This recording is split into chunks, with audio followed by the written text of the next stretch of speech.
Today I'm going to show you how to plant up a grapevine in an old wine barrel. So I thought this will look quite good planted up, and then the vine can grow along the fence, and hopefully in a few years it'll be dripping with grapes.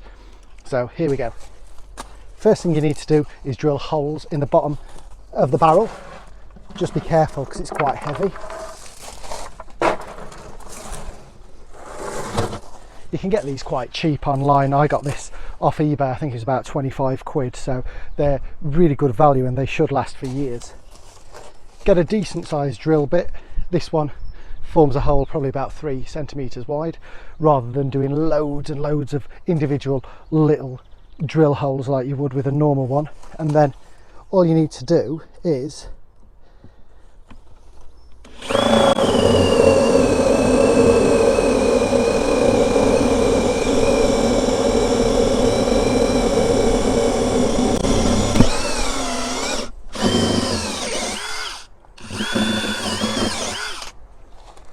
that's a bit harder than it looks, and it smells amazing. Right, so flip it over.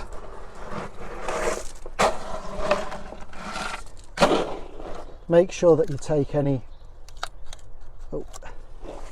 little bits of wood off that came out when the hole was created. Put them to one side, and then just make sure that your barrel is the way that you want it to go.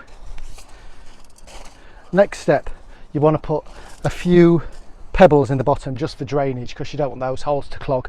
So I've got a barrel here full of pebbles. Ooh.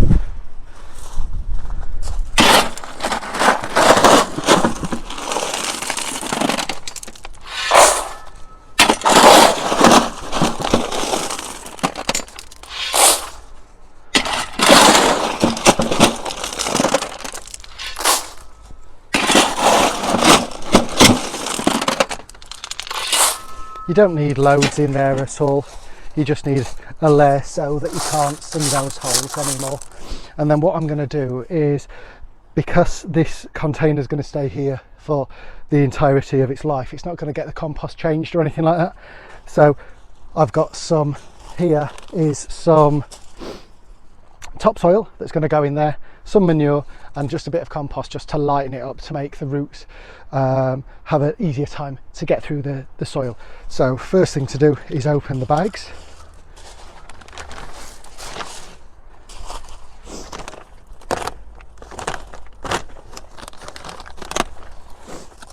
And get those in. Ooh.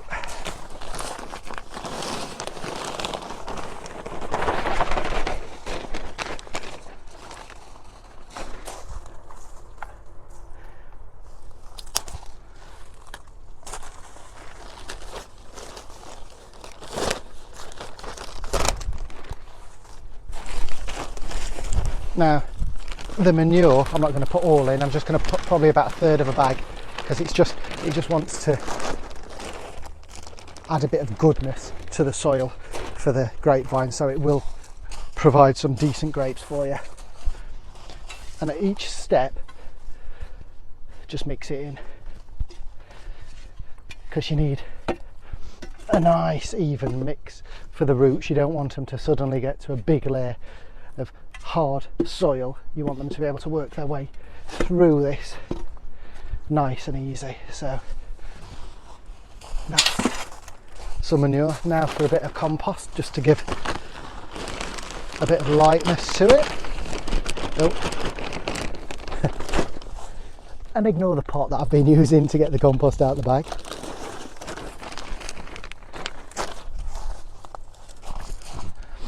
Again, work that through, just so it's nice and even.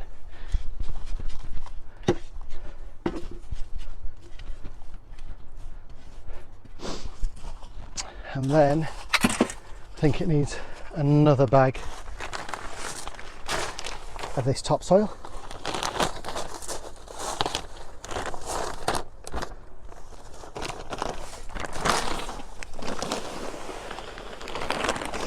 We're getting there. You don't want it all the way to the top, because then it makes it difficult to water, but you also don't want a massive gap before the surface of the soil.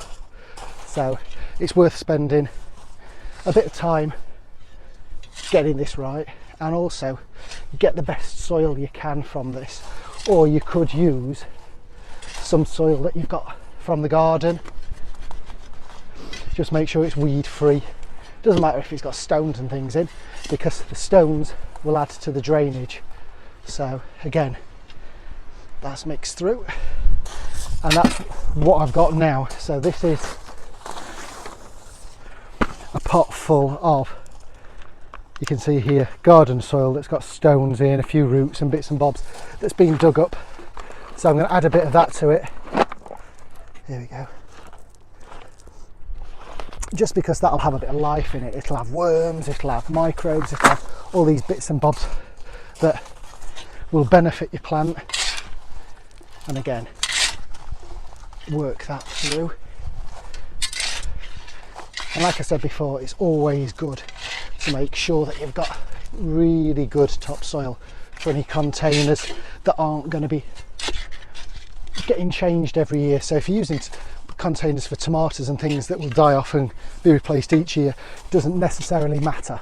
But for things like a grapevine or a rose or anything else that's going to have its entire life in that container, you want to give it the best start you can. So that's that done.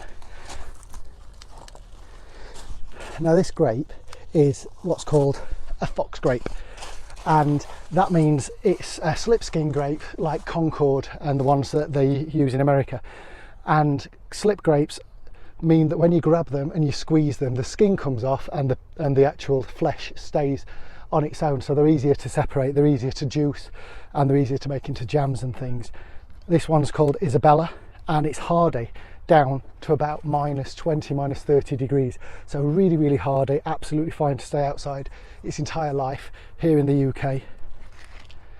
Now it's got a couple of, it's only 1 year old, so it's already, I don't know if you can see, got some flowers forming there, which will turn into fruit.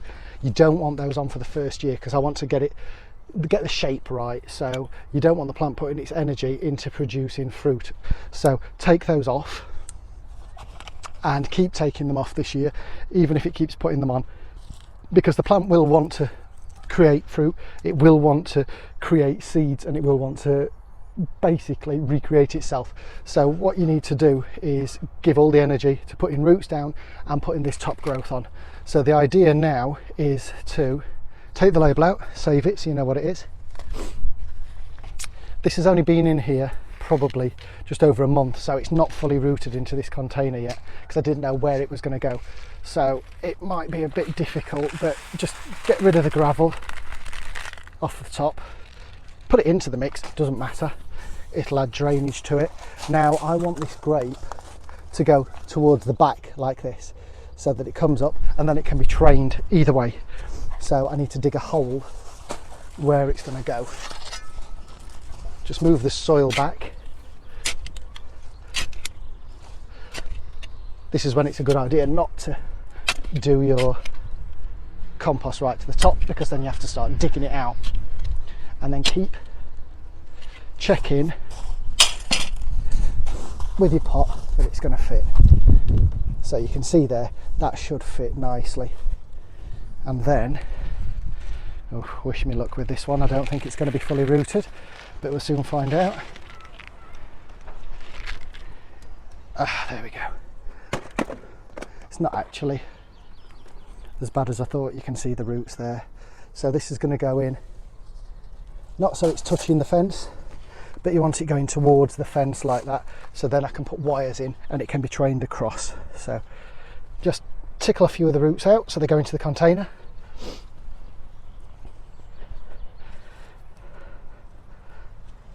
Spread all your soil out and just give it a little firming.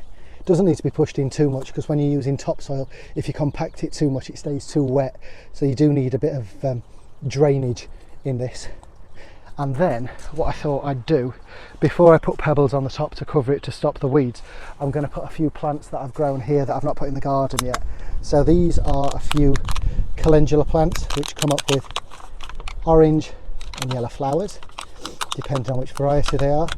So I'm just going to put 4 of those at the front, and they'll probably grow to about a foot tall and give a bit of colour.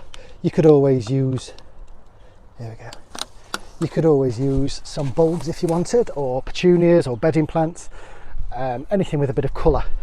These are only annual. They do sometimes stay through the winter. They are sometimes hardy if it's not too cold, but I just thought these will give a bit of colour to the container while the grape grows. And then what I'm going to do in the autumn as well is I'm going to put some tulips and some daffodils and different bulbs in here, just short ones, just so it gives a bit of interest when the grape is, oh there we go, when the grape is basically just looking like a dead stalk because it's died off for the winter. So there we go, that is planted up, and then all I need to do is put, well, I haven't got enough pebbles here, so I need to go and get some more, but put a layer of pebbles on there, and that is how to plant up an old wine barrel with a grapevine.